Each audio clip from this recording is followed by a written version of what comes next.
reports and, as this is the final dialogue for mandate, thanks her for her consistent and principled engagement with HF. Vice President, the Special Rapporteur's report on Bosnia and Herzegovina captures the resilience of defenders and the risks they face across the country. We are concerned by the chilling effect of restrictive legislation in Republika Srpska, including the recriminalization of defamation. We are also concerned by public narratives that stigmatize defenders and normalize hostility, and by the use of slaps. We urge authorities at all levels to implement the Special Rapporteur's recommendations, including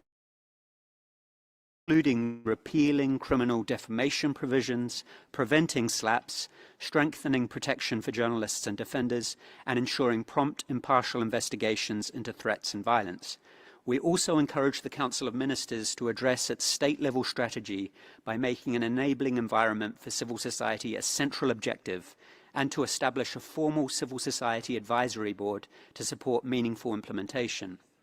Vice President, we ask the Special Rapporteur, what should Bosnia and Herzegovina do to make protection measures for defenders trusted and effective, so threats are reported and acted upon?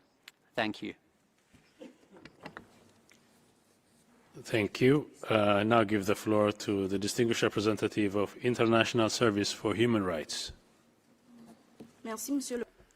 Thank you, President. Madam Special Rapporteur, ISHR welcomes the commitment that you have shown in protecting human rights defenders throughout your mandate, especially given the democratic space that is shrinking in several countries of the world, which has had a significant impact on the legal protection, physical and digital safety, and the funding of defenders. You also show in your report what mitigations and special recommendations might exist to help them. You also stated in your report that defenders continue to be marginalized. This is the case of Moussa Changari in Niger, Komlan Tosuki in Benin, and others in other countries.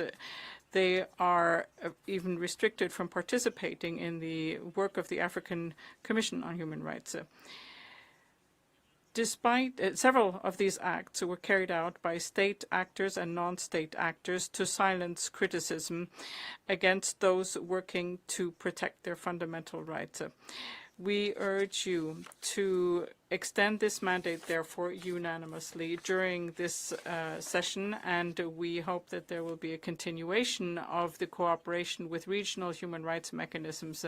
Madam Special Rapporteur, what is the principal lesson to be drawn from your 6 years as Rapporteur? Thank you. Thank you. I now give the floor to the Commission of the Churches on International Affairs of the World Council of Churches for a joint statement via video. We thank the Special Rapporteur for her report and welcome the recommendation to strengthen protection frameworks for defenders.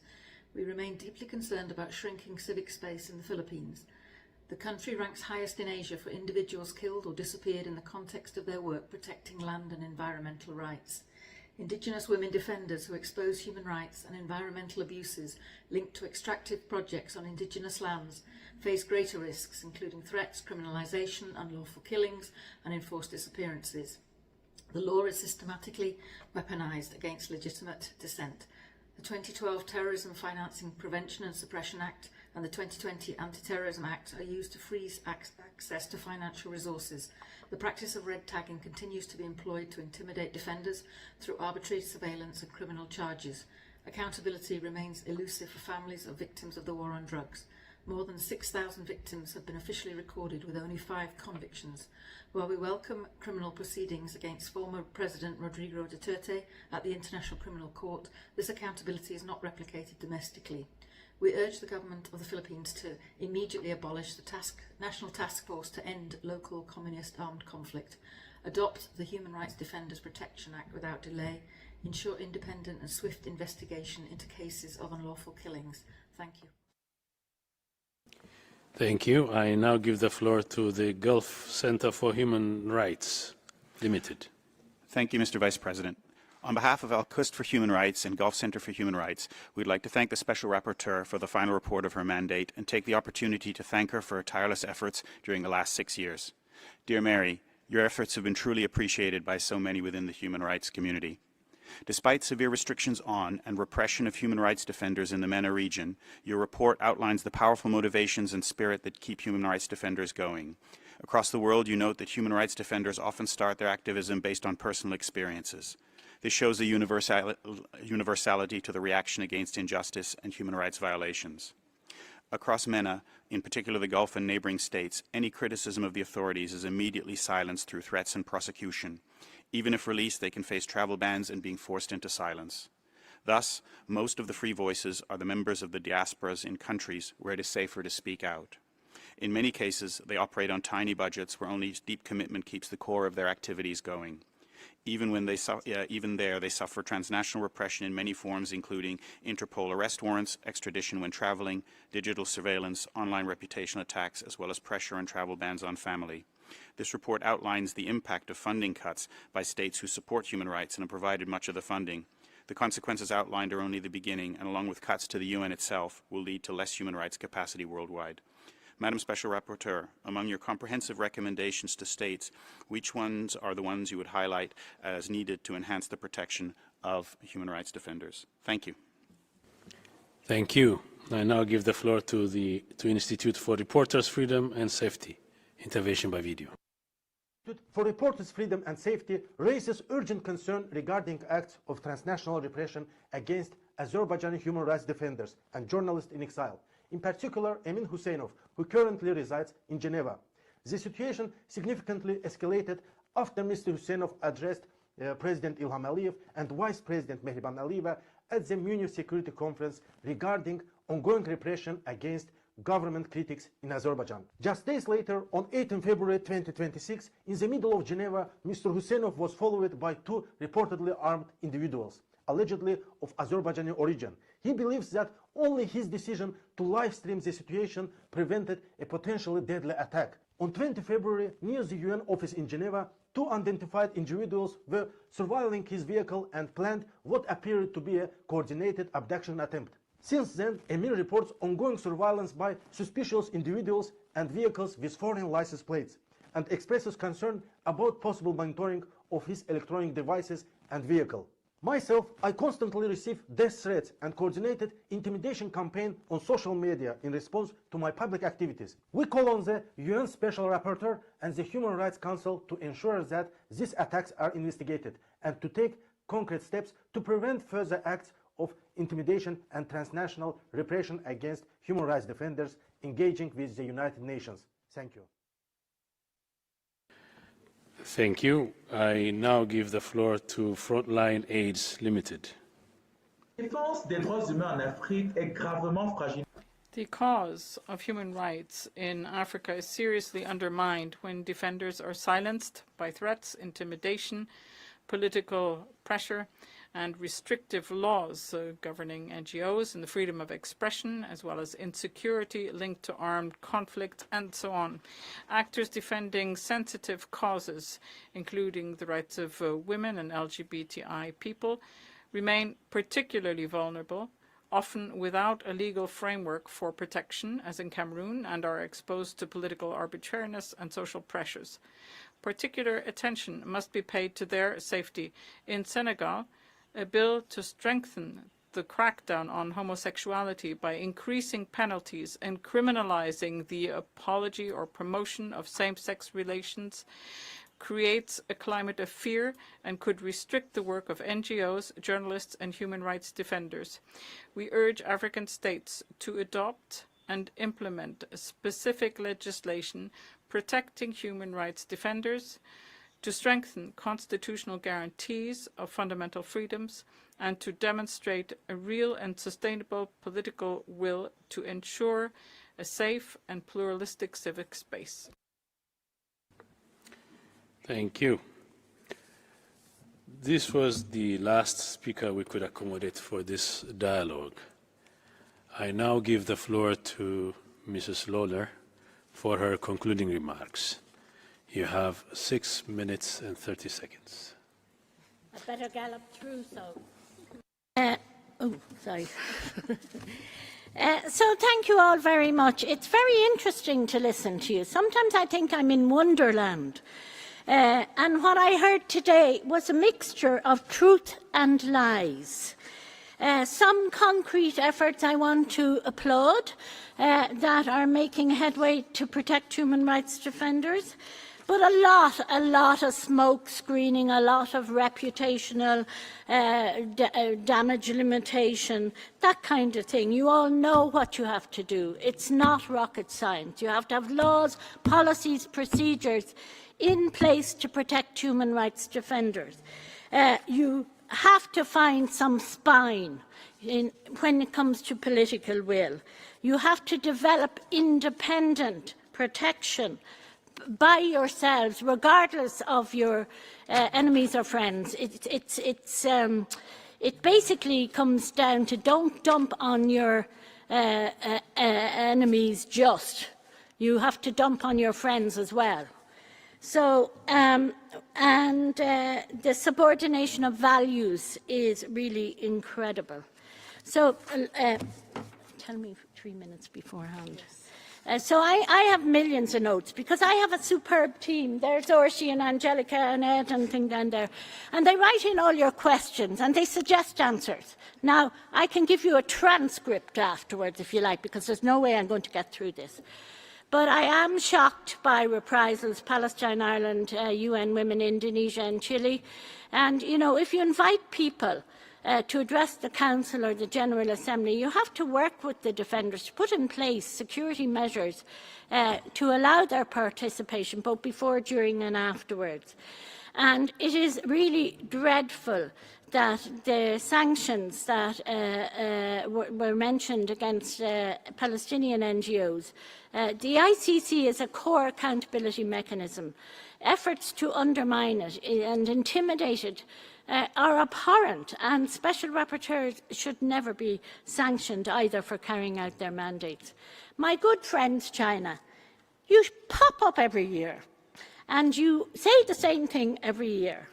And you know I have a great affection for China because my mother was born there. I was there last time 15 years ago by myself, but you wouldn't invite me, so I couldn't go back. But you turn up every day, every year, and say the same thing. It seems to me that just today I received word of a seriously ill human rights defender, Yang Li. She's being denied urgent medical treatment, and in what seems to be retaliation for her human rights.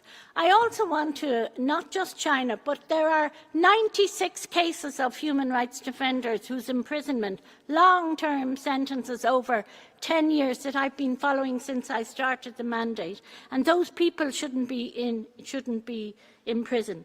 The other, one of my other priorities, killings. I heard yesterday about the killing of a woman human rights defender, Yana Mohammed from Iraq, and she had contributed to my report on women human rights defenders, peace and security.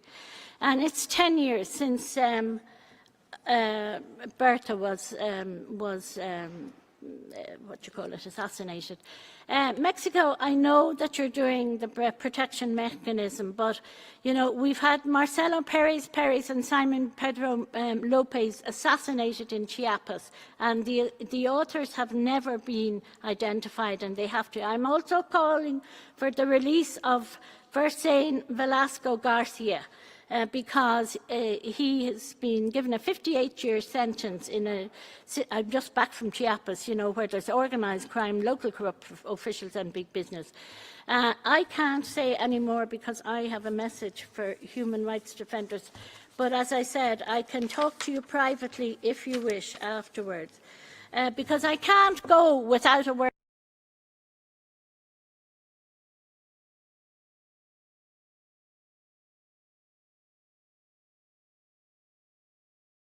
to human rights defenders. Over the course of my life, human rights defenders have been my friends, my heroes, and the source and belief that little by little, and even sometimes quickly, suddenly, positive change happens. There have been challenges, but there have also been many victories. And your work Both the dogged, unrelenting struggle and the victories lay the foundation for a more just and equal world, for future generations, as the Charter says, for your children, for my children, Christopher, Alana and Marissa, and for our grandchildren, in my case, Solomon and Sue. Have to give them a kiss. As Pericles said, what you leave behind is not engraved in stone monuments, but what is woven into the lives of others. Dear human rights defenders, you have been and you are continuously wounded by your experiences, yet your hearts are still hungry for justice. Listen to your heart, because in your heart lies the beating of your heart, lies the hope for humanity. Finally, one of the cases I have always followed is my friend, human rights defender and lawyer, Mohammed al-Raqqa in the United Arab Emirates. He was convicted on baseless charges, given 12 years. When that was up, he was re-sentenced to life imprisonment. His joy and sense of fun remain with me constantly, and I beg you, any of you who can do something, please try and secure his release. And I leave you with a quote from him. He said, "I am an optimist at heart. I imagine our future is built on this idea of human rights and its culture. He who feels he does not live in a free society that makes him feel equal to others will feel that his humanity is incomplete. There is a saying that between the river and the rock, the river always wins, not because of its strength, but because of its persistence. Those working for human rights are not strong, but they have perseverance." Thank you very much.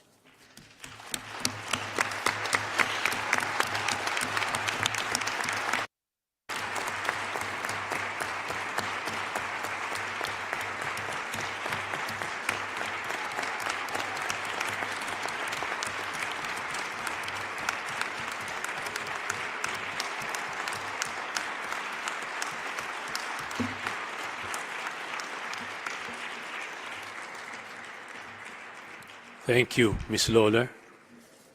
This brings us to the end of this interactive dialogue. Ms. Mary Lawler, as your mandate as a special rapporteur comes to an end, I wish to take this opportunity to express, on behalf of the Council, our deep gratitude for the valuable contributions you have made to the work of the Council, and to wish you every success in your future endeavours. We'll now take a short technical break before proceeding with the interactive dialogue with the Special Rapporteur on Cultural Rights.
We will now begin the interactive dialogue with the Special Rapporteur in the field of cultural rights.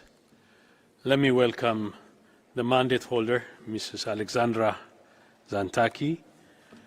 The list of speakers will close in 15 minutes. I now give the floor to Mrs. Zantaki to present her reports. Thank you very much. Dear esteemed delegates, today I present you 3 reports, 2 country visits and 1 thematic report. In November 2024, I visited the Lao People's Democratic Republic. The government has adopted as priority objectives to reduce poverty through economic development and to improve the livelihoods of people. A high priority is placed on developing access to crucial infrastructure and essential services in the areas of health, water, sanitation,